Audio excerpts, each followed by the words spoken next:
Welcome to the Freak Show, fellow freaks. I'm Matthew Brockmeyer. And I'm Christa Carmen. And this is Murder Coaster.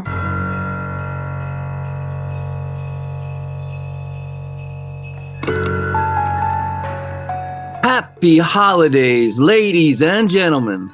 And to bring you a warm Yuletide greeting full of the Christmas spirit, today we present the tale of the Ogress of Reading, the infamous Amelia Dyer, a Victorian-era baby farmer and serial killer who murdered up to 400 infants and children, delighting in their struggles as she wrapped cords around their throats and strangled them to death. Ye old time baby killer winter solstice special. The baby farmer, the wretched Miss Dyer, at the old belly her wages is paid. In times long ago we'd made a big fire and roasted so nicely that wicked old jade. And on that note, let's begin. Prologue. The package in the river.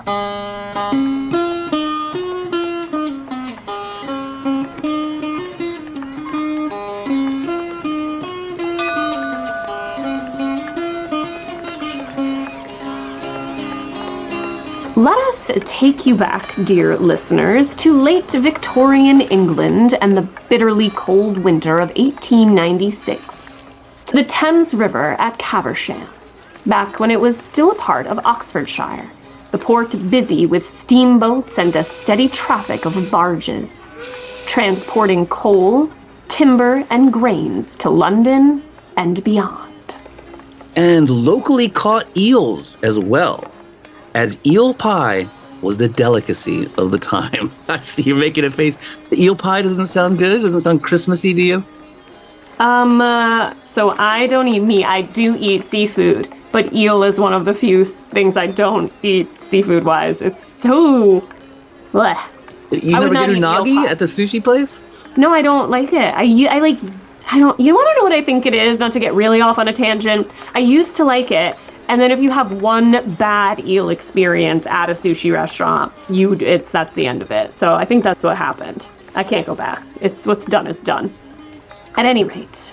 The mist is soddened with the dank and musty scent of the river, and through the fog a barge emerges on the black waters, moving slowly under the Caversham Bridge and docking by the Caversham Wear and the Gothic arches of its old footbridge. The barge was captained by one Charles Humphreys, and as they were docking, Charles noticed something bobbing on the surface of the water, about 7 feet from the shore. A package wrapped in brown paper and tied with string, a parcel of sorts. Charles and his mate took a hook and, leaning over the side of the barge, were able to snag the package and pull it to them through the murky water of the Thames. Undoubtedly, they thought they had just scored. What delightful present could be inside? The two men excitedly cut the macrame twine that bound the package, peeled off the paper, and opened the box to find layers and layers of fabric, stinking and sodden, within which was a cocoon of brown paper and newspaper. Peeling back the layers of brown paper, as a horrible stench began to rise up, Charles saw to his horror an infant's foot poking out, each tiny toe distinctly pale and blue in death.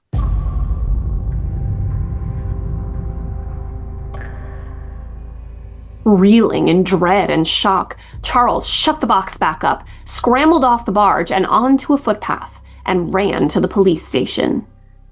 A constable came and took the package to a mortuary for examination. Inside the box, which had been weighted down with a brick, was a 6-month-old baby girl, swaddled in newspapers. Around her neck was a strip of white fabric tape, looped twice and tied tight in a knot under her chin. Strangulation was obviously the cause of death, especially as the baby's eyes were protruding out from her skull, hemorrhaged and blood red, in a look of desperation, pain, and agony.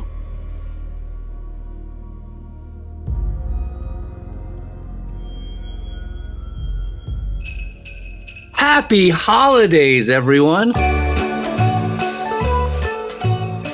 And for all of you who celebrate, happy Festivus. May your airing of grievances go well, and may your aluminum pole be straight and strong. Hear, hear.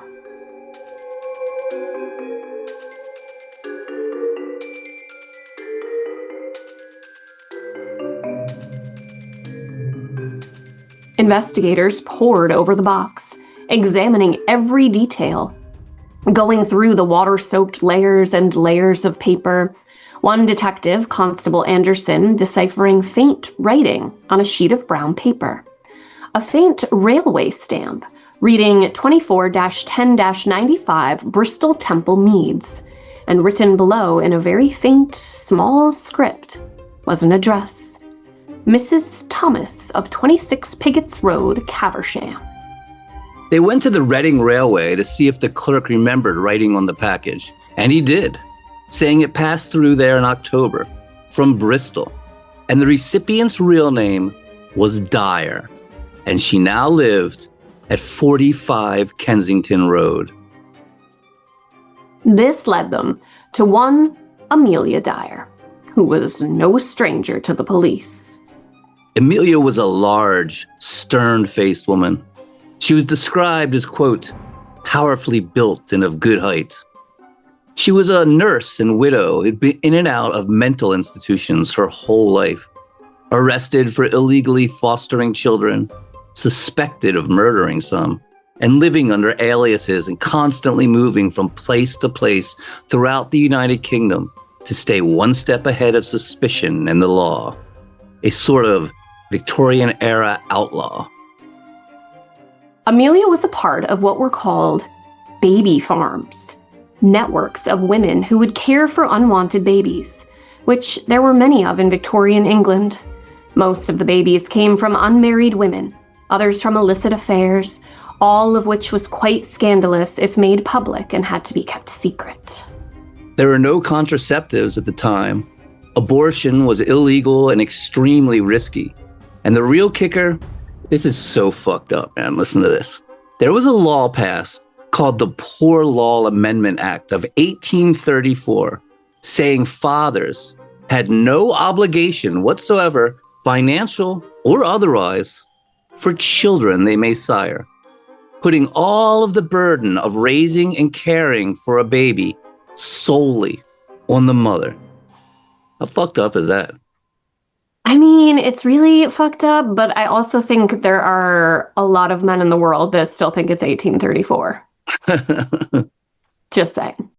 And, you know, this wasn't the first time a dead baby had been found in the Thames River. Far from it.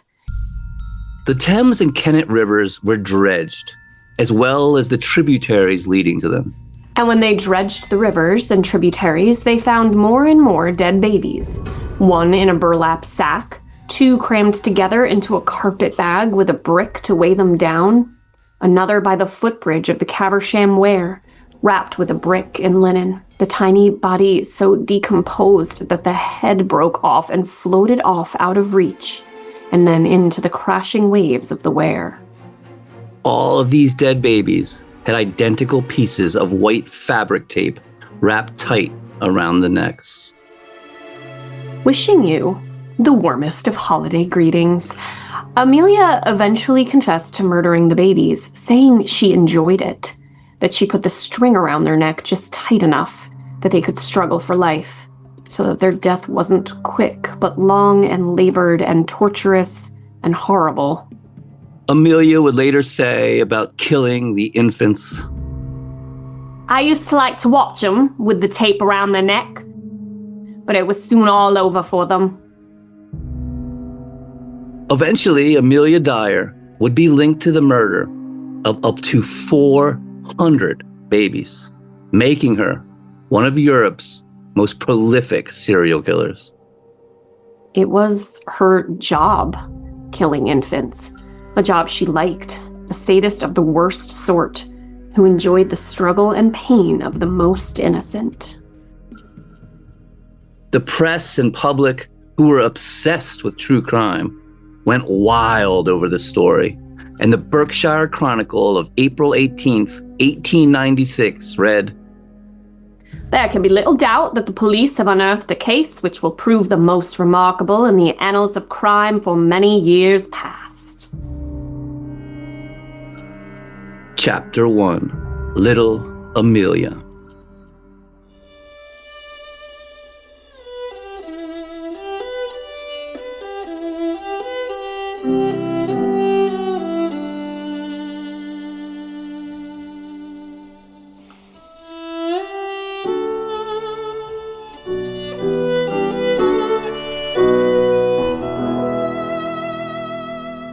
Amelia Hobley was born on November 27, 1837, to parents Samuel and Sarah in the hamlet of Pile Marsh near Bristol.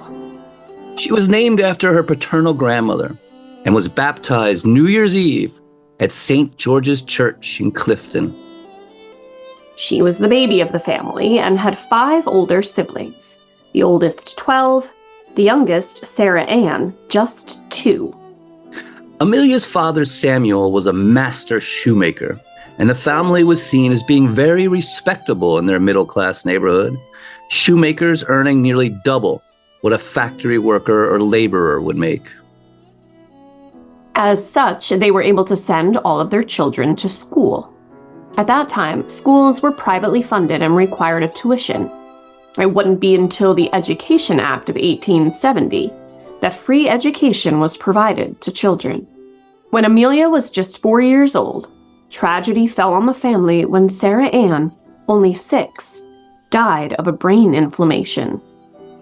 Samuel and Sarah then had another baby, who they also named Sarah Ann, which is weird, and she died as well, at just 5 months old.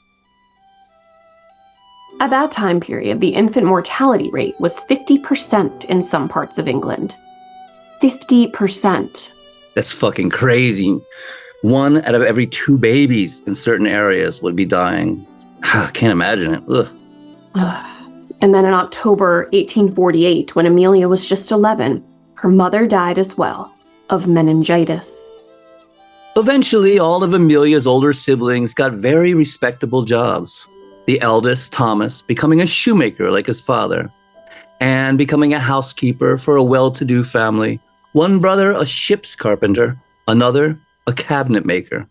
And Amelia began work as a dressmaker, leaving the family home and lodging with her aunt in Bristol. Dressmaking was highly skilled work and paid well, but the hours were long, the work tedious and demanding, and often in poorly lit rooms with no fresh air. Eventually, the fabric tape that dressmakers used on the bottom seams would become Amelia's choice of instruments in murder. In November of 1859, Amelia's father died of bronchitis. It was the day before her 22nd birthday.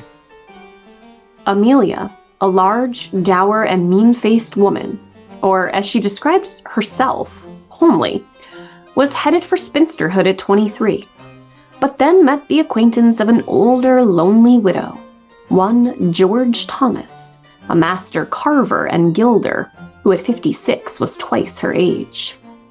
And on November 22nd, 1861, Amelia and George Thomas were married.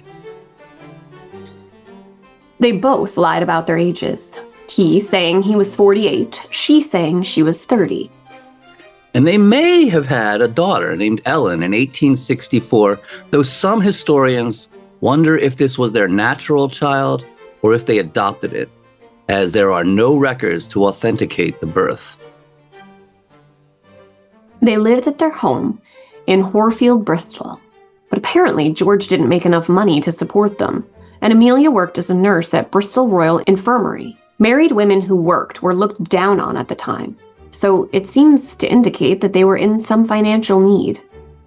It was here that Amelia met a midwife named Ellen Dane, who introduced her to the practice of baby farming, which would prove quite the lucrative racket for Amelia. Chapter 2, The Infamous Traffic.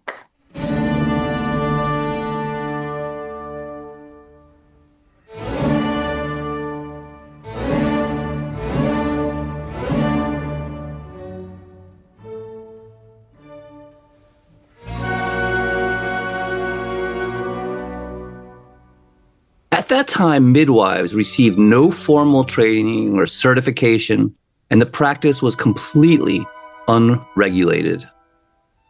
Often, midwives like Ellen Dane would work not just delivering babies, but in helping wealthy families hide the pregnancies of unmarried staff or relatives, sometimes hiding pregnancies caused by adulterous or scandalous relationships as well. The midwife would take the pregnant woman to their house, assist them at birth, and then for a fee, care for the child, long-term sometimes, even raising the child, other times finding a childless couple looking to adopt. And there were many unmarried working women who couldn't stop working to care for a baby, and would pay to have them cared for, resulting in baby farms, places where bassinets and cribs would be lined up, each of them filled with a baby, and to keep all those infants from crying and to put them to sleep, these quote-unquote nurses gave the babies opium tincture, which resulted in a lot of deaths, especially as the infant mortality rate was already through the roof. In 1870 in South London, there were dead babies laying around the streets, and police busted a baby farm run by two sisters, Margaret Waters and Sarah Ellis. Inside their small apartment were 5 infants in filthy clothes, their diapers stinking so bad it permeated the entire room. They were all drugged on opium, 2 so emaciated they were on the edge of death. There were 10 small children there as well, and there wasn't a bit of food on the entire property.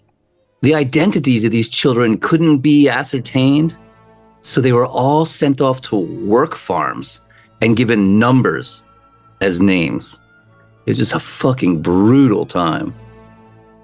Margaret was hung, but her sister only got 1.5 years imprisonment.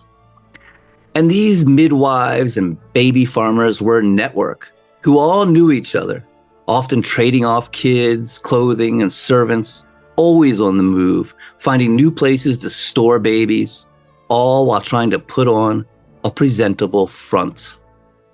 They called it the infamous traffic.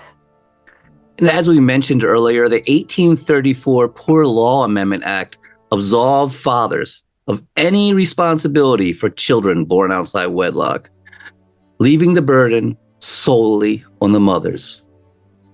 Many of these women were domestic servants who had been preyed upon and groomed and then sexually manipulated by members of the family they worked for. Having a child outside of wedlock was so deeply scorned that women went to extreme length, even killing their newborns to hide their existence. Poisoning, strangling, and drowning of unwanted infants was disturbingly common. Concealment of birth and infanticide were the 2 most common criminal offenses committed by women in Victorian England. The only alternative to murdering their newborn was a baby farm, to pay a nurse to care for the infant, to foster the child until the mother could find enough means to care for it herself. Many mothers entered into these arrangements with every intention of eventually taking their children back, but would then find that either the nurse had disappeared or no longer had the child.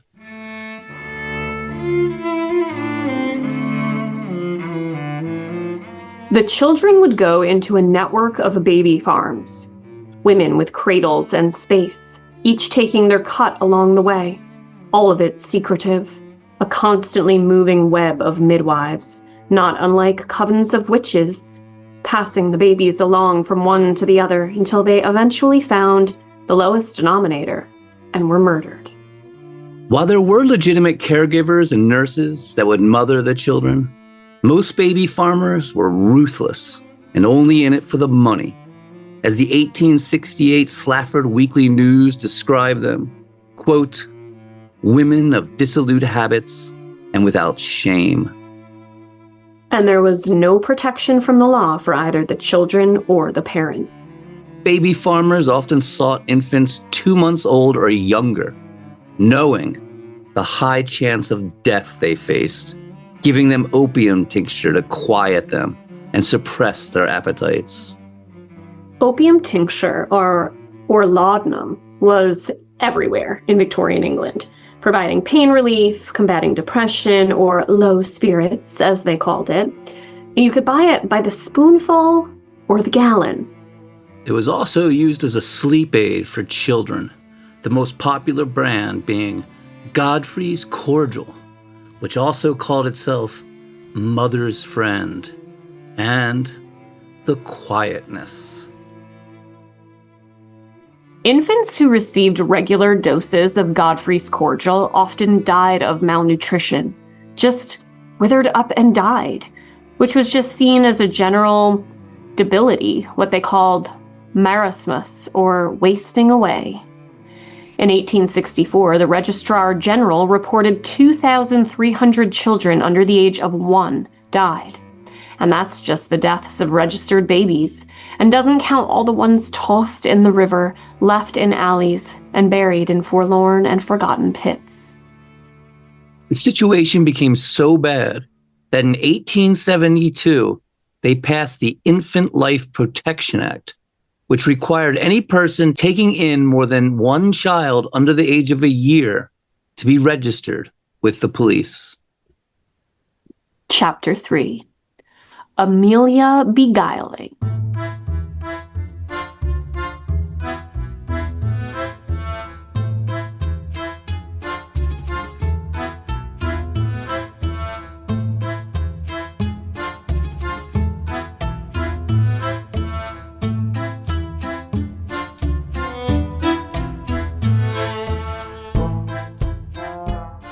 Sadly, Amelia could not escape tragedy, as her husband George died at their home on October 18th, 1869, leaving Amelia a widow with a daughter to raise, bringing in money by taking in pregnant women wanting to hide their condition and helping them give birth in secrecy. In 1870, Amelia became an attendant at Bristol Lunatic Asylum. This was brutal and grueling work, dealing with violent patients. It's speculated she took this work because it was the best she could get. Unable to both work and raise a child, she farmed her daughter out to a mason with a family in Stoke Bishop, Bristol. Part of Amelia's job at the Bristol Lunatic Asylum was observing the inmates' behavior and recording it for the superintendent, meaning Amelia became very knowledgeable of mental disorders, what they entailed, and how one might fake them.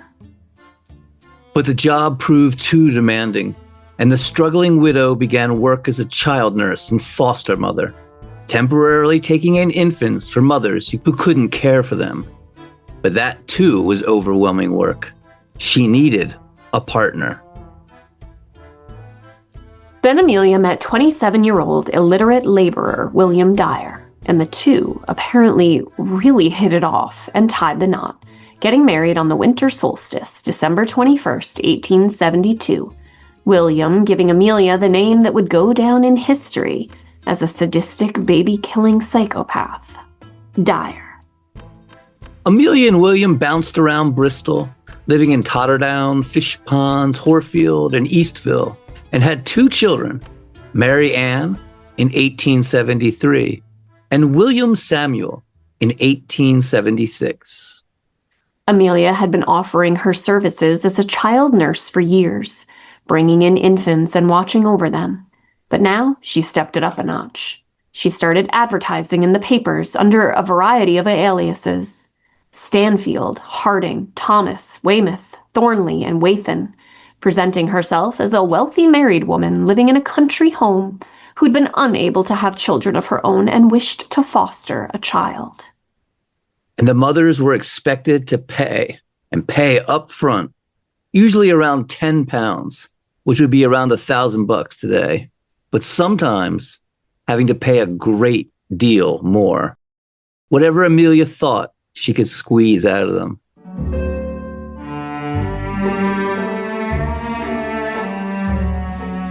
Amelia was now a full-on baby farmer, working it, doing the baby farm shuffle, moving from place to place, stuffing them full of babies, and as was the times, some of these babies died, and she'd be forced to register the death with a doctor.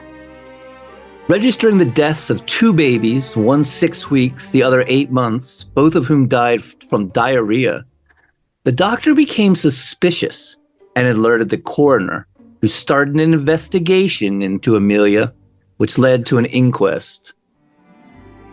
At the inquest, it was discovered that 4 children had died in the home, and 2 had been farmed out, including a 9-month-old Amelia had been paid a whopping £100 to care for, which would be like 10 grand today, and at that time was equivalent to the year's salary of a craftsman, or 10 cows. It was also discovered Amelia had attempted to falsely register a birth. The local doctor, Alexander Carr, testified that he'd been called to the house and everyone there had diarrhea, which he thought was because the drains weren't maintained properly. To this day, diarrhea is one of the leading causes of death for children under 5. And I actually had dysentery once. It's fucking no joke, man. Not pleasant. I was so sick, my life actually passed before my eyes. No joke. Oh, God. The doctor concluded there was no evidence of criminal neglect, and the children had died of natural causes. So Amelia was acquitted of murder, but she was found guilty of breaching the Infant Life Protection Act and given the maximum penalty of 6 months imprisonment with hard labor to be served in Shepton Mallet Prison.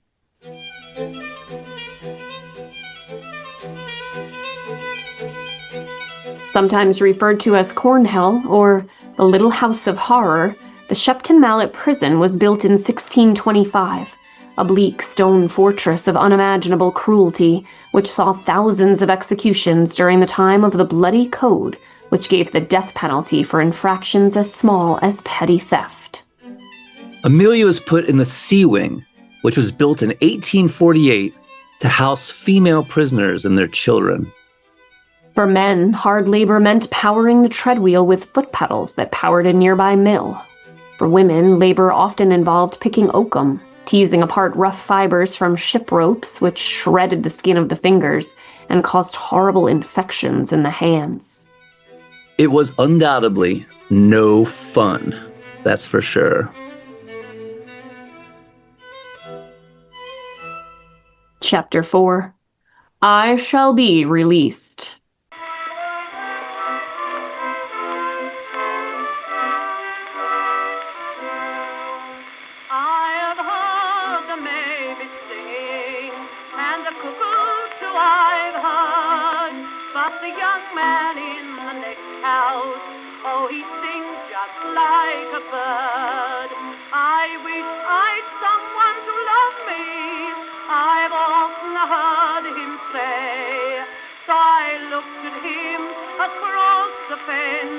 And said in a loving way, how'd you like to fool with me? How'd you like to fool with me? How'd you like to take me down to Dover? Take me on the cliff and shove me over. How'd you like to hold my waist? How'd you like my lips to taste? How'd you like to kiss me on my dimple? How'd you like to spoon with me? After being released from Shepton Mallet in 1880, Amelia set up a laundry business, attempting to go legitimate. But the business failed, and soon she was back to baby farming. But she was through with reporting deaths to doctors, making them look like accidents, dealing with sick children. Now, she'd just murder the infants and secretly dispose of their bodies. And as the price of laudanum, or mother's helper, cut into her expenses, instead of poisoning the babies, she found it easier to just strangle the helpless little things by tying a cord tightly around their throat and letting them slowly suffocate. Doing this may have driven her mad, broken something inside her. She began to act oddly, developed strange habits. She became surly, mean, paranoid, lashing out at those around her. She split up with William, who was now working as a laborer in a vinegar factory outside of Bristol, and she moved in with their daughter, Marianne, introducing her to the family business as well. In June 1891, Marianne, now 18, was arrested for stealing a piano in a complex scheme of counterfeiting bills of sale. But after being seriously admonished by authorities, all charges were dropped. Piano thief. Not the easiest thing to steal. And then Amelia ran into her own legal issues. She'd taken in a pregnant governess from Exeter, who'd had an illicit relationship with the son of a respectable Cornwall family, who forbid the couple to marry, sending their son abroad. Amelia helped birth the baby and offered to adopt it, for a large fee, of course, which the governess agreed to. But then the father returned, lovesick, and convinced his parents to let him marry the governess. The parents gave in and allowed the union, and then the two lovebirds came to Amelia for their child. But Amelia no longer had the baby. She claimed she'd given the infant to some random woman on a train platform who had taken a fancy to it. Most likely she'd strangled it and tossed its corpse into a river or waterway. The young couple searched and searched for their missing infant and eventually went to the authorities. And in October 1891, they arrived at Amelia's home with a police officer in tow. Seeing the police officer, Amelia flew into a wild tantrum. Whether it was an act meant to throw off the investigation or really a moment of psychosis, who knows?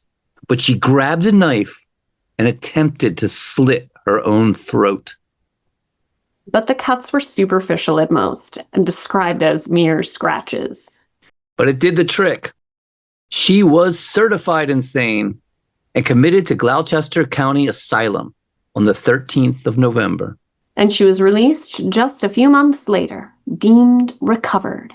It appears her time spent observing mental patients for doctors and studying what signs they looked for to deem one either insane or sane had paid off.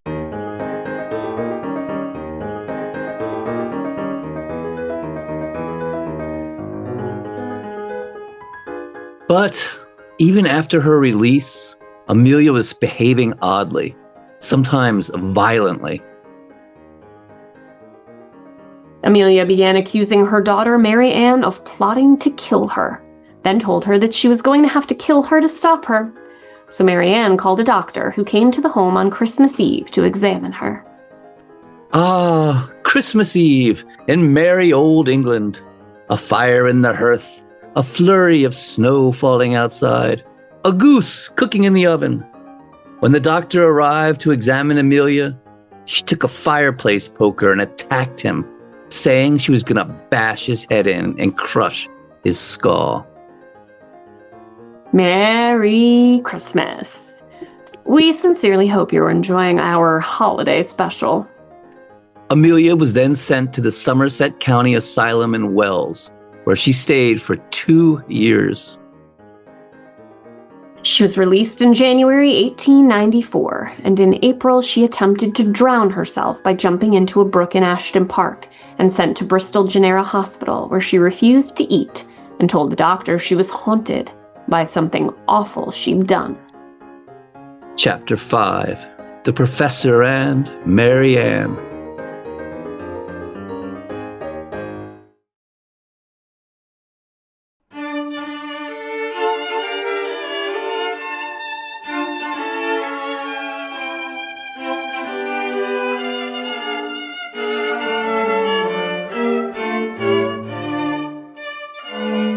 While dashing through the train station, Amelia's daughter, Mary Ann, who is now going by Polly, most literally ran into a man named Arthur Ernest Palmer. the two clumsily bumping right into each other. An old-time meet-cute. Arthur was a dandy who enjoyed dressing in the latest fashions. He was tall and suave and had worked as a commission agent for several large corn and flour merchants, but had been let go after trade commodities went south. The two embarked on a whirlwind romance, and on May 12, 1894, tied the knot and got married. Interestingly, Mary Ann listed her father as deceased on her marriage certificate, though he was, in fact, very much alive. Although neither of them had regular employment, it was noted how the couple seemed flush with money. When they visited Arthur's family in Warminster, relatives all remarked how the couple bought lavish luxury items and expensive clothing. Once they arrived with a child, which they claimed was their own. But when they came back again, they said the child had died. Then they announced their plans to adopt. They moved about, often living with Amelia, who'd been released from the Bristol hospital after a short stay. At one point, while living with Amelia, it was noted that the household had 4 babies. One had been born in the house by a tenant they brought in, and 3 had been found through newspaper ads. One fetching £30, another £40, and the last a whopping £80. Altogether, these 3 children alone earned them the equivalent of $15,000 today. But Amelia was still falling into psychosis, having hysterical fits, ranting that God had forsaken her and the world was against her. And again a doctor was called to the house, and again she was committed, this time to the Gloucester County Asylum. Meanwhile, the 4 babies were sent off to a workhouse. 2 of the mothers were located and took their children back. The 3rd infant died. The other was sent off to Canada. Amelia was discharged from the Gloucester County Asylum in February 1895, but was put directly into the Barton Regis workhouse.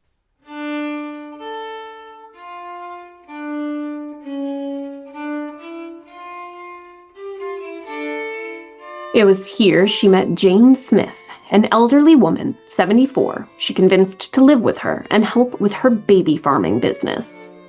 Amelia then changed her name to Smith as well, and began calling Jane Granny, Jane calling her Mother. By all reports, Granny was said to be a good-hearted woman, if a little dull-witted, who loved the babies in her care and treated them with affection.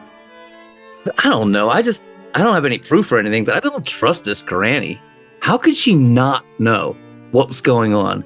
Babies are coming and going and disappearing, and they're always on the run, moving from place to place, and money is just pouring in constantly. It's awful suspicious.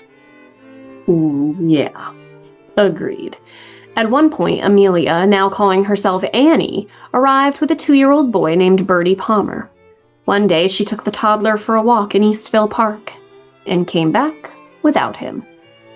Apparently, she just abandoned the 2-year-old in the moors, like an old dog, where he was found and sent to a workhouse. Soon dead babies were being found, and authorities got wind of this Mother Annie Smith and Granny taking in children, and a warrant was issued for the arrest of the woman known as Annie Smith. But Amelia Dyer and Granny were long gone and never returned. Is this serial killer confidence? I mean, this lady definitely just does stuff without, I mean, like you said, taking the kid into the moors and just leaving him. Like, that's crazy. Sad. Meanwhile, Mary Ann and Arthur were living in a furnished apartment in Davenport with a 4-year-old girl named Queenie Baker they claimed to have adopted. Arthur received so much mail and so many strange packages that the landlady became suspicious when Arthur told her he was a detective on the trail of a criminal. So slick. I wonder if he was wearing some fancy weird hat with a huge pheasant feather in it when he told her that he was a detective. I am a detective. Mary Ann and Arthur were said to be incredibly cruel to the little girl in their charge. They would lock little Queenie up in a room with no food and be gone for days. The landlady actually began bringing the little girl food. And then one day, Marianne and Arthur just disappeared, having apparently up and left, leaving Queenie behind. Police issued a warrant for their arrest for desertion of a child. But again, they were long gone. But that warrant would come back to bite the old dandy Arthur in the ass. Chapter 6. All in the Family.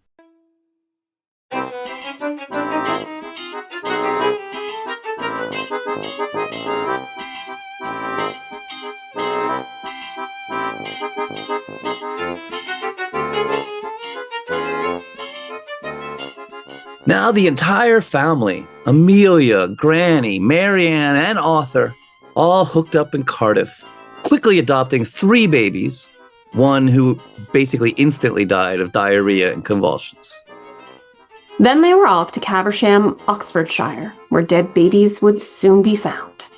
They just left a trail of dead babies everywhere they went.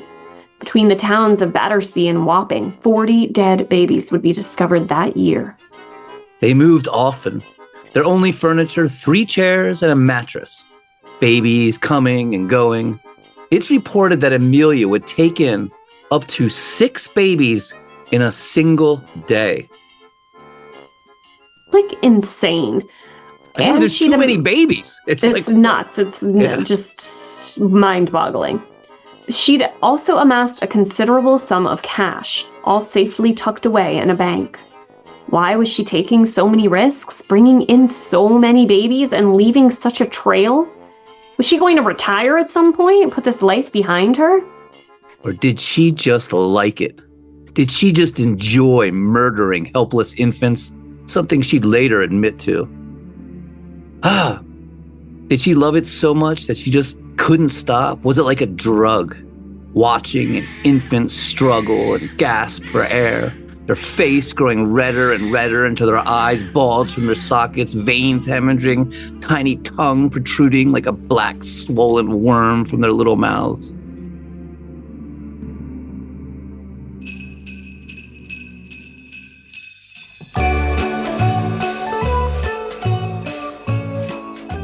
Feliz Navidad.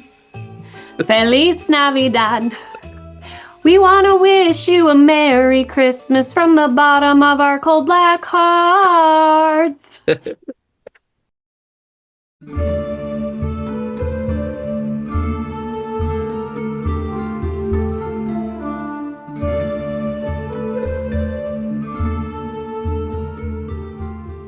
To give themselves the air of a respectable and caring family who'd raised proper children, they adopted a 9-year-old boy named Willie and an 11-year-old girl named Ellen, whom they called Nellie. They used these children as decoys, being sure they were well fed and cared for, bathed and dressed in good clothes, giving the family a respectable look. Amelia was now going by Mrs. Thomas, and Arthur claimed to be a ship steward in the process of buying a tavern. Always the dandy, he was known about town for his fancy slouch hat, a wide-brimmed felt hat with one side pinned up, and ornate feathers in the band. But again, living with her paranoid and strange mother proved too much for Marianne, and she and Arthur soon moved to London, and Amelia, Granny, Willie, and Ellen moved to 45 Kensington Road in Reading, taking in a lodger with 2 daughters and 2 infants. Chapter 7. Evelina. Evelina Edith Marmont was a 25-year-old barmaid from Cheltenham. In 1895, Evelina became pregnant with an illegitimate daughter that was born on the 21st of January, 1896, and whom she named Doris. Her employer and landlord had allowed her to confine herself during pregnancy and give birth, but Evelina knew she couldn't work and look after the baby. She had to do something. And then she saw an advertisement in the Bristol Times and Mirror, reading, "Highly respectable married couple wish to adopt child. Nice country home." Though the idea of abandoning her daughter broke her heart, she saw no choice, and this seemed the best alternative. So Evelina started a correspondence with the woman who had run the ad, a woman who called herself Mrs. Harding, but was obviously actually Amelia Dyer. Amelia claimed to be the wife of a well-to-do farmer living in the countryside, who was, quote, dearly fond of children, with a nice home and an orchard right outside the door. Every comfort. Amelia assured Evelina that her child would grow up in the influence of the Church of England and would have a mother and father's love, and said she would be pleased to provide references and answer any inquiries. Amelia, writing as Mrs. Harding, even told Evelina she could come and visit the child anytime she liked. She said that Doris was a pretty name, and with a name like that, she must be a pretty child, and wrote that she wasn't looking to make any money, just wanted her basic expenses taken care of, which came to £10, about $1,000 today, but said there would be no further expenses afterwards. They met at the Gloucester railway station. Evelina paid the woman the £10, wrapping her child in a fawn-colored cloak and supplying ample clothing and nappies, then stood on the platform and watched as the woman and her child disappeared down the track.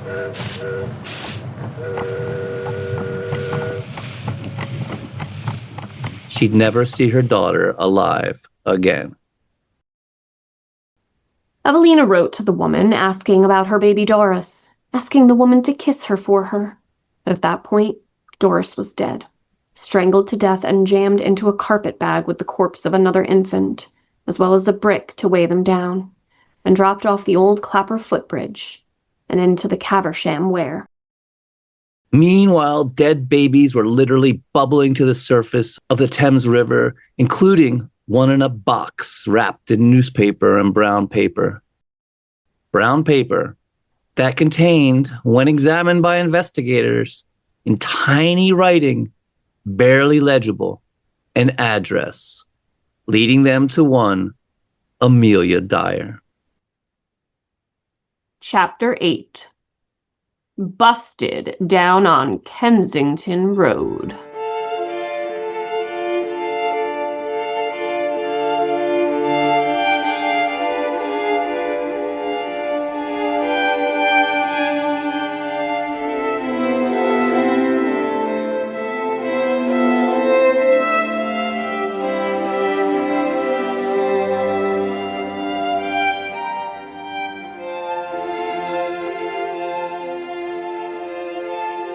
When investigators came to the home of Amelia Dyer, she was not in, having just left for London.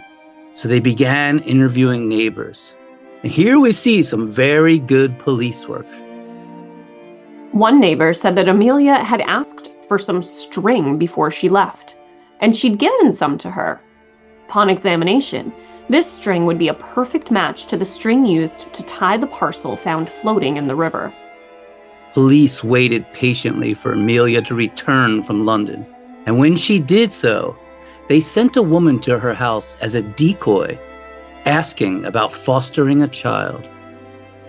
Amelia told the woman she'd be happy to take her infant, and they settled on a sum of £50. Now that they had her for breaking the Infant Life Protection Act, they made their move, arresting her and searching the house. The house at 45 Kensington Road was two-level, and investigators found 7 people inside. Granny, the older adopted children Nellie and Willie, a random infant, and 3 lodgers. The first thing that aroused suspicion was all the baby clothes. Just piles and piles, boxes and boxes of baby clothes hanging on lines and by the fireplace. Then there was the stack of children's vaccination certificates and receipts for advertisements in various newspapers. Now, Amelia got good money for the baby clothing, selling them by the pound. But why keep all the certificates and receipts? I wonder if it was like a type of trophy to her, if looking at them and going through them gave her some kind of perverse thrill, reliving the crimes. Quite damningly, they also found the same dress tape that had been used to strangle the babies. Then there was the smell, a horrible stink of putrid decay coming from Amelia's bedroom.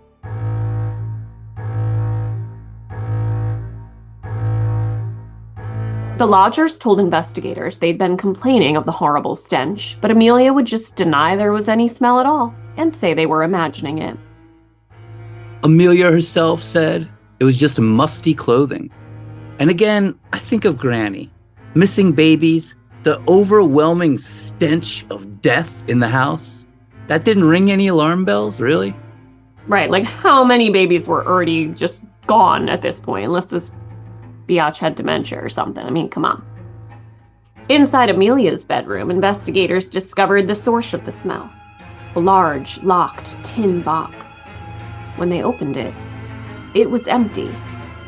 But investigation would show it held a corpse at one time. A very small one.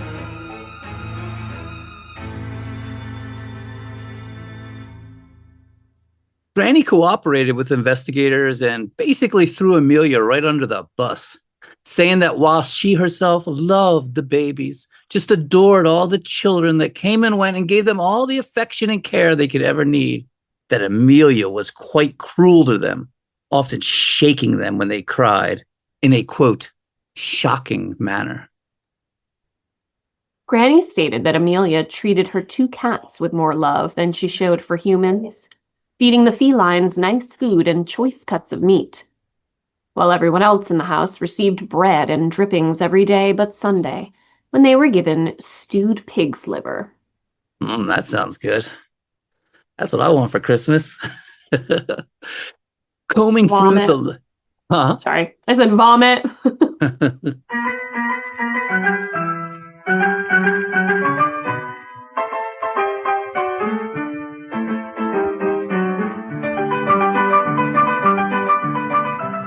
Combing through the letters of correspondence Amelia kept for some reason, investigators were able to determine that one of the babies in the carpet bag, the little girl, was Doris, the daughter of Evelina Marmon.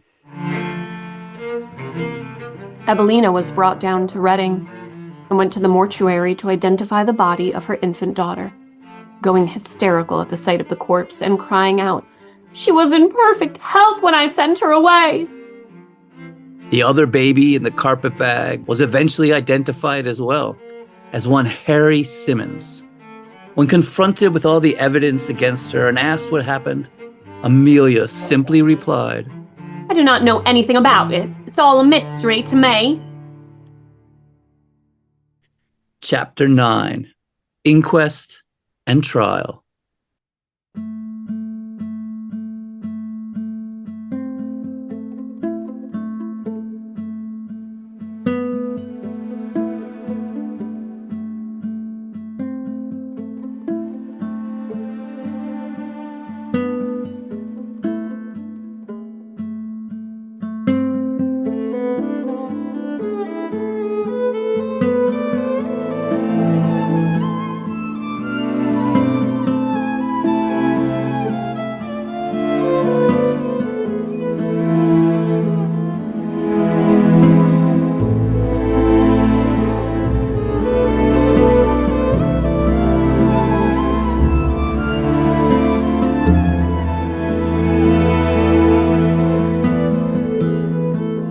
Amelia was remanded to the Reading jail while an investigation was conducted. Interestingly enough, there was quite the famous writer locked up in the prison at the exact same time, one Oscar Wilde, serving a 2-year sentence for gross indecency because of his affair with Lord Alfred Dula. Oscar would go on to write about the prison in The Ballad of Reading Jail, calling the prison a pit of shame and lamenting the brutal conditions. Reading police, led by Chief Constable Tousley, embarked on a full and thorough investigation. The carpet bag containing the tiny bodies of Donna Marmon and Harry Simmons was found to have originally belonged to Willie, the 9-year-old Amelia had adopted. Willie told investigators that Amelia had taken the bag with a ham inside it, weird, on a trip to London and returned without the bag. The brick found in the carpet bag was from the coal house of the home on 45 Kensington Road, one of 3 bricks that were used to rest irons on as they were being heated in the fire. Then a witness came forward saying he'd seen Amelia carrying the carpet bag along to the Clappers Bridge, and he said the bag seemed quite heavy as she struggled with it. While in custody at the police station jail, Amelia tried to commit suicide by tying her shoelaces around her neck and knotting them in the same manner she did with the babies she murdered. But she was discovered before she passed. Investigators also found a number of letters at Amelia's house from her dandy son-in-law, Arthur, now living in London and working as a commission agent for a sewing machine manufacturer. When police searched the home of Amelia's daughter and son-in-law, they found boxes and boxes of baby clothes, bundles of linen, and pawnbroker tickets for even more baby clothes. So Arthur was arrested as being accessory to the murder after the fact. Then the inquest began, a complicated series of hearings there in Reading that preceded the actual trial, which would take place in London. Yeah, this inquest is like a grand jury, like a habeas corpus proceeding.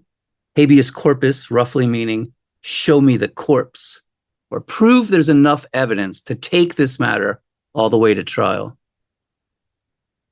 Arthur, always the dandy, wore a stylish black frock coat, and the collar of his spotless ruffled shirt was fastened with a butterfly pin. And when Amelia saw him in court, she cried out, "He's done nothing!" Worried that her daughter too might be charged, Amelia wrote a letter to the magistrates saying, "I have made this statement out, for I may not have had the opportunity later, and I must relieve my mind. I do know and I feel my days are numbered on this earth, but I do feel it is an awful thing drawing innocent people into trouble. I do know I should have to answer before my Maker in heaven for the awful crimes I have committed, but as God Almighty is my judge in heaven and on earth, neither my daughter, Mary Ann Palmer, nor her husband, Alfred Ernest Palmer, I do most solemnly declare, neither of them had anything at all to do with it. They never knew I contemplated doing such a wicked thing until it was too late. I'm speaking the truth, and nothing but the truth, as I hope to be forgiven. I and I alone must stand before my Maker in heaven to answer it all. Witnessed by my hand, Amelia Dyer. 16 April 1896. The story caused a huge sensation, the press running wild with it, and crowds of the morbidly curious surrounded the courthouse and came to gawk at the house on Kensington Road, reporters even interviewing Granny. And still more dead babies were being found, one by Clapper's pool in a package wrapped in canvas and tied with a piece of clothesline. In it, the body of a 1-year-old girl. So decomposed, the body fell apart into pieces when investigators opened it. Dressmaker's tape wrapped around her thin neck, a handkerchief crammed down her throat. And then another, this one a boy about 9 months old, washed into some weeds near the shore, wrapped in linen, extremely decomposed. But instead of fabric tape around his neck, there was a pink flannel cloth covering his head, the ends of which had been twisted into ropes, crossed at the back of the head, and tied tightly under the chin. There was a hole in the linen, indicating that a brick had been there, used to sink the body, but had fallen out.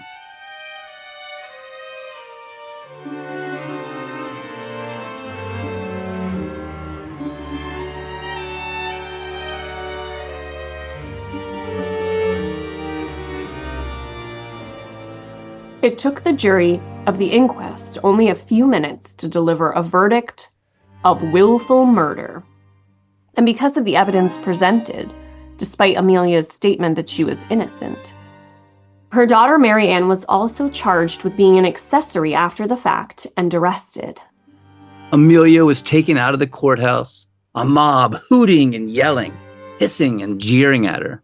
She was put into a horse-drawn cab and taken to Reading prison, soon followed by her daughter, whom she'd worked so hard to exonerate.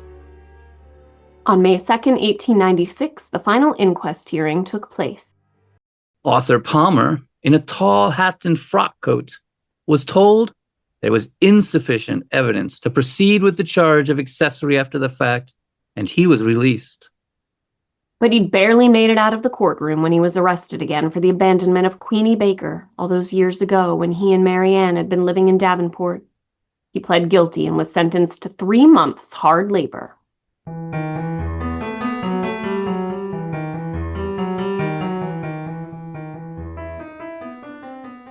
During the hearing, Amelia was stern and solemn, staring at the floor, only showing emotion when her daughter was brought in, a sight that caused her to weep.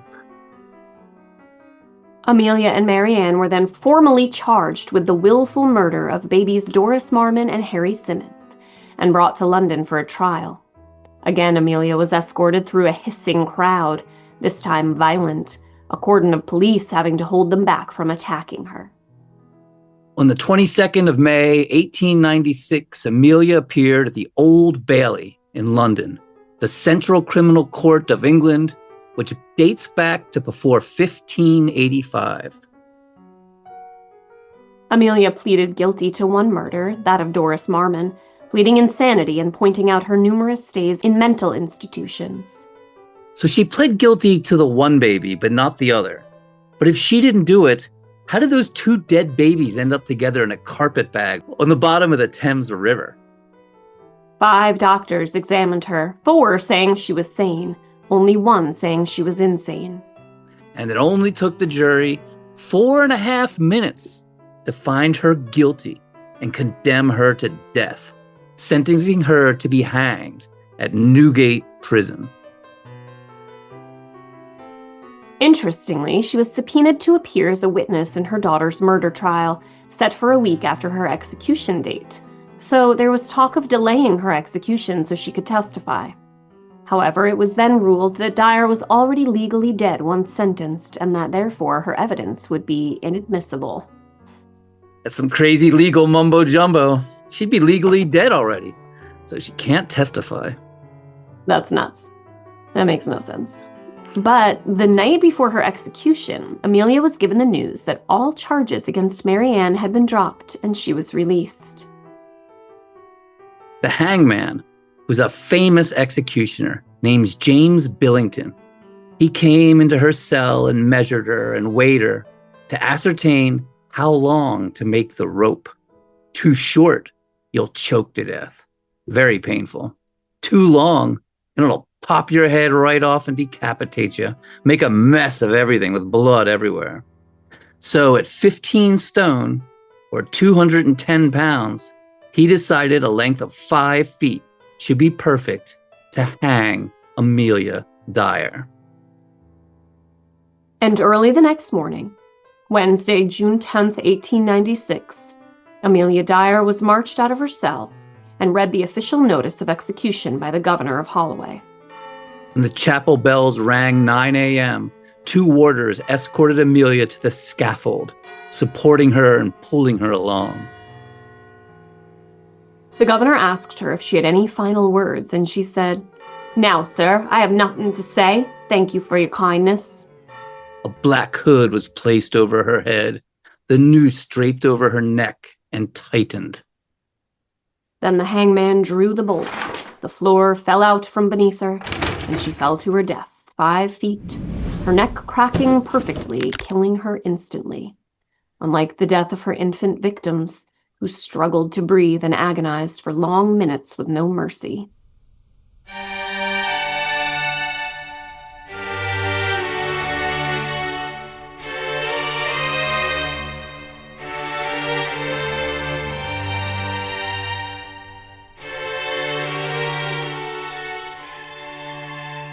Wishing you the merriest of Christmas. You want to hear something really fucked up? While Marianne and Arthur were acquitted and released from prison, free to go, they just kept right on with the family business of baby farming, which is crazy.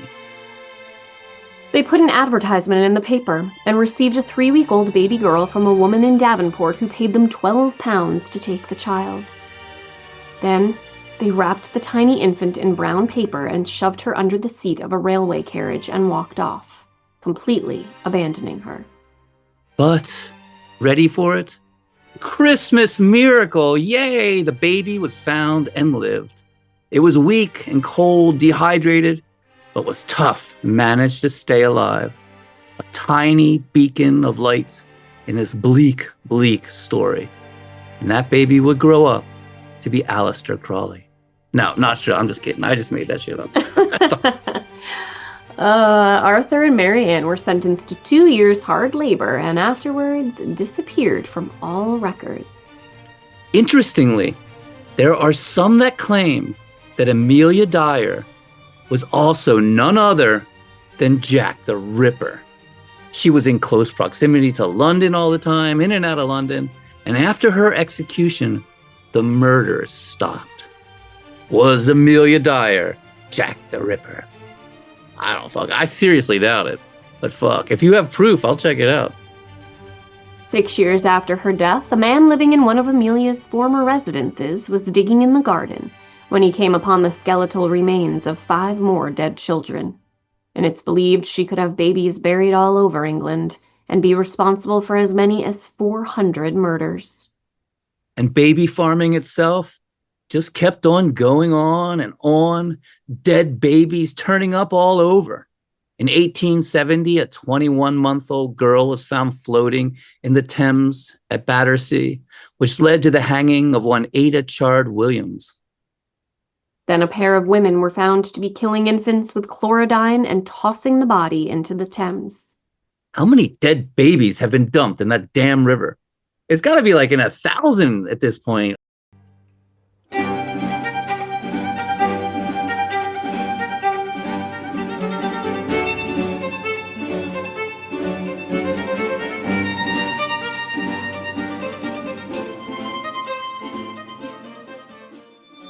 In 1903, the 2 women, Annie Walters and Amelia Sack, were hanged together, at the same time at Holloway Prison, by the very hangman that hung Amelia Dyer, William Billington, this time with his son, James Billington, who was apprenticing under him. It was the very last double female execution in Britain, which is a shame. They should bring that back. Just for Christmas, though, holiday spirit. And in 1907 in Wales, yet another woman was hanged for killing babies, Rhoda Willis, the last woman ever hanged in Wales. Finally, in 1908, the Children's Act was passed, introducing foster parents that had to be legally registered and granting much more power to local authorities to protect children. And today in Reading, there by the Clapper's Footbridge, in the fog on dark and lonely winter nights, it is said that Amelia Dyer's ghost roams the waterways where she once dumped the corpses of her infant victims, wearing a long black coat. And the ghost of Granny, too, is said to wander the paths between the workhouse and Kensington Road. She's searching for the lost babies Amelia had taken. On cold winter nights in Caversham, when the parents tuck their children in at night, they tell them to be good, or old Mother Dyer will deal with them. And that, ladies and gentlemen, is the story of Amelia Dyer, the Ogress of Reading. Thank you so much for listening. Happy holidays, everybody. However you celebrate, if you celebrate, Happy Yule, Merry Christmas, Merry Hanukkah, Happy Kwanzaa, Happy Festivus. We hope all of you pagans worshiping the ancient dark gods had a wonderful blood orgy on the solstice. We will be taking a short break, but we will be back soon with some amazing content that we are very, very excited about. Seriously, we got some good stuff coming your way. And as always, feel free to drop us a line about anything at all. murdercoasterpodcast@gmail.com. Happy holidays.